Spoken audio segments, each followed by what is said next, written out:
भले भयो फिरे वैरागी, वृंदावन रस में अनुरागी।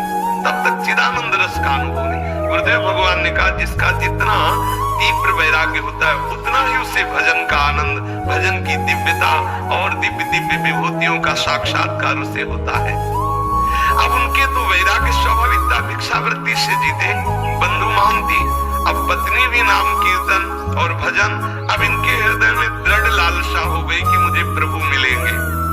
ये बहुत बड़ी बात है, हृदय में दृढ़ता जाना। निश्चित अब मैं श्री जी के पास जाऊंगा, निश्चित मुझे श्री जी की सेवा मिलेगी, निश्चित हो जाना हृदय में, बिल्कुल कोई संशय नहीं। तो पक्का समझो निश्चित प्रियालाल के समीप जाएगा, क्योंकि उसकी जो निश्चितता, जो विश्वास, जो दृढ़ता ही वो उन्हीं की तरफ से आई, उन्होंने स्वीकार कर लिया है। इनके हृदय में विकलता होने लगी, मुझे प्रभु मिलेंगे। अब वो विचार करने लगे कि मुझे ऐसे भगवत भक्तों का कृपा प्रसाद मिले जो प्रभु के अनुराग में डूबे हुए हैं, कैसे प्राप्त हो, कहाँ जाऊं? जब भगवत मिलन की लालसा होती है तो भक्त को एक हृदय में पिपासा जागृत होती है। जहां जहां पिय की बात सुने खोजत दिन गैनन, कहां प्रीतम की बात सुनने को मिलेगी? कोई प्रीतम का प्रेमी मिले जो मेरे प्रीतम के रूप को सुनावे, प्रीतम के गुणों को सुनावे, प्रीतम की आसक्ति की बातें सुनावे। मुझे वो प्रीतम का मार्ग बता दे जिससे मेरे प्रीतम मेरे नेत्र गोचर हो जाए। और वो हृदय में तड़पने लगता है। घर में रज के पात्र है, एक टूटी सी झोपड़ी है और पत्नी, और कई कई दिन भिक्षा में अन्न भी नहीं मिलता। भूखे रह करके समय व्यतीत करना होता है, पर ये बड़े आनंद पूर्वक है।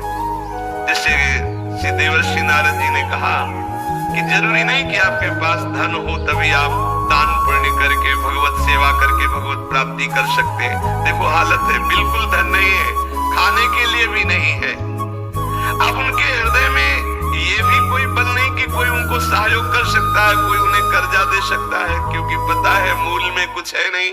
तो जिसको पता होता है कि वो वापस नहीं कर सकता, वो कर्जा भी नहीं देता।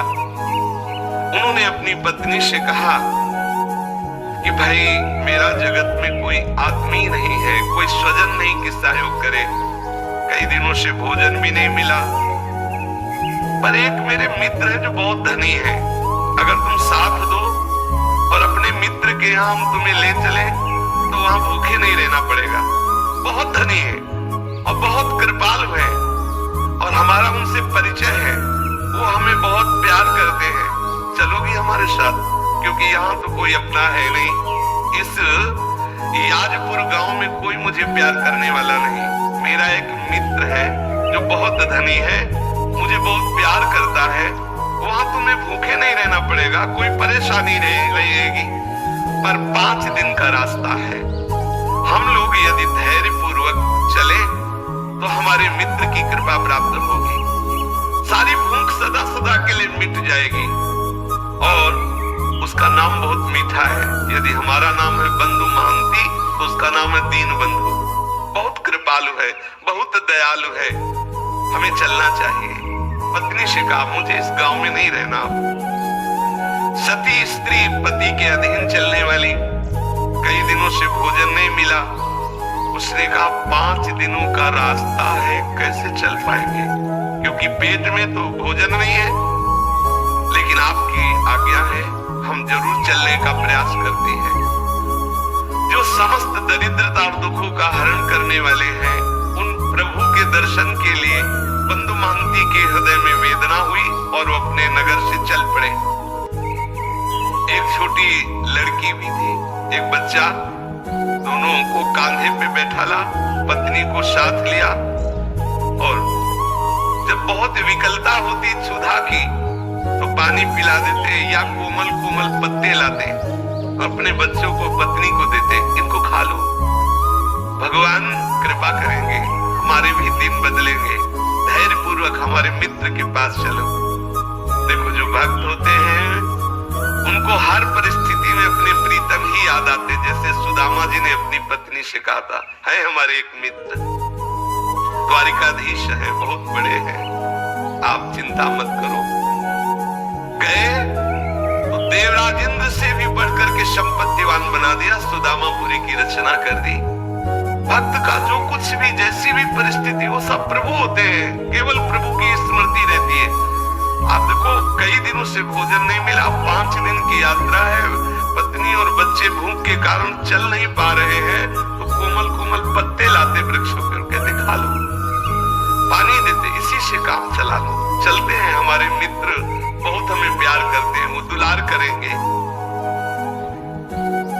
बंधु की जो पत्नी और पुत्र, वो कोमल पत्ते खाते, बंधु मन ही मन रोने लगता है, हे घट घट के वासी, हे अंतर्यामी, मैं तो सह सकता हूँ, मेरे बच्चे, मेरी पत्नी ये कैसे कष्ट में है, प्यारे इतनी कृपा कर दो कि मैं आप तक पहुंच जाऊं।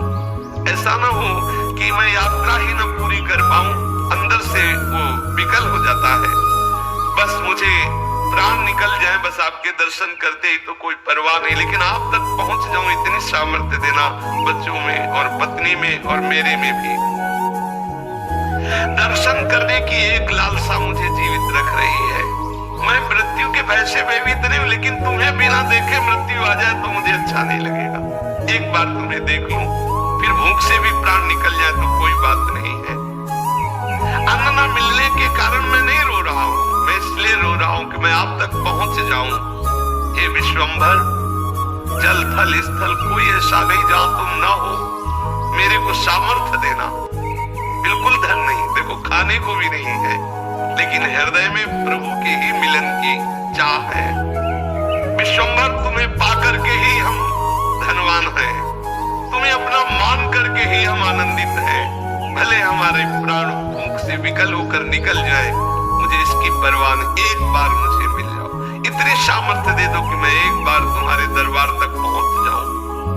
ये यद्यपि मैं कहने का अधिकारी नहीं हूं, क्योंकि भांति भांति के जन्म जन्मांतरों में पाप किए हो, पर स्वामी तुम मेरे हो ना, तुम मेरी त्रुटियों को क्षमा करके, मेरे अपराधों को क्षमा करके, हे विश्वंभर, मुझ में इतनी सामर्थ्य दो, मैं आप तक पहुंच जाऊं। मेरे नाथ, आज मनमोहिनी छवि देखने के लिए मेरा मन व्याकुल हो रहा है।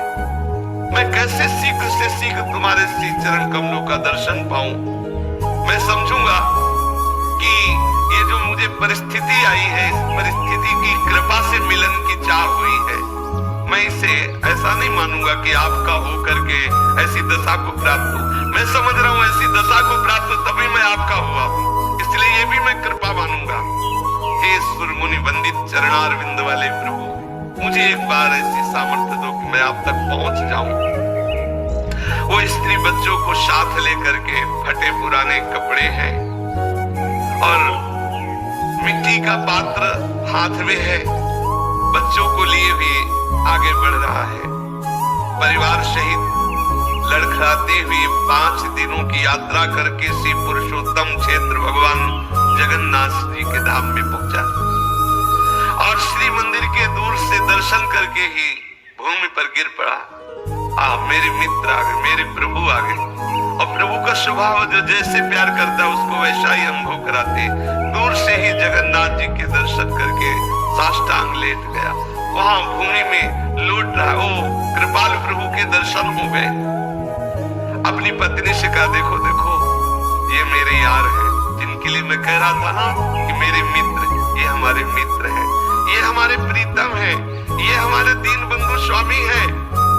अब पत्नी के हृदय में उतना अनुराग तो नहीं है, पर इस बात से सुख मिला कि अब यहाँ भर पेट भोजन भी मिलेगा, भक्तों का संग भी मिले, और इसको कि मेरे प्रभु ने कृपा की, मुझे सामर्थ्य दी कि यहाँ तक आ गया।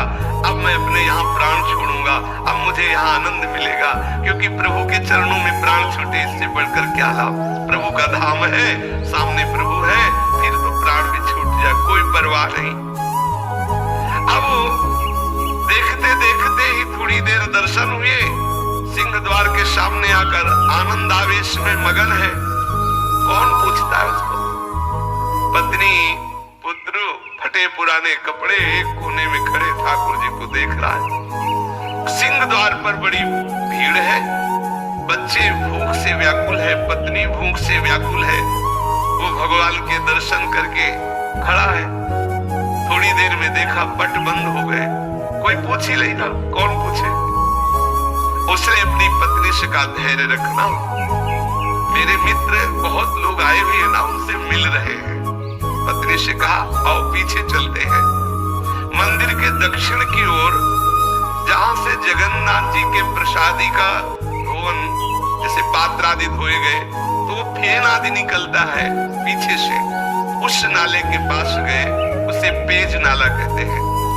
वहां जाके बैठे और कहा कि देखो चिंता मत करो। राधा राधा मित्रों, वीडियो कैसा लगा? अच्छा लगा है तो वीडियो को लाइक कर देना। प्रेमानंद जी महाराज के ऐसे ही शानदार और सबसे अच्छे भक्ति वाले वीडियो देखने के लिए हमारे चैनल को सब्सक्राइब करके वीडियो को भी लाइक कर दीजिएगा। मिलते हैं किसी नेक्स्ट वीडियो में।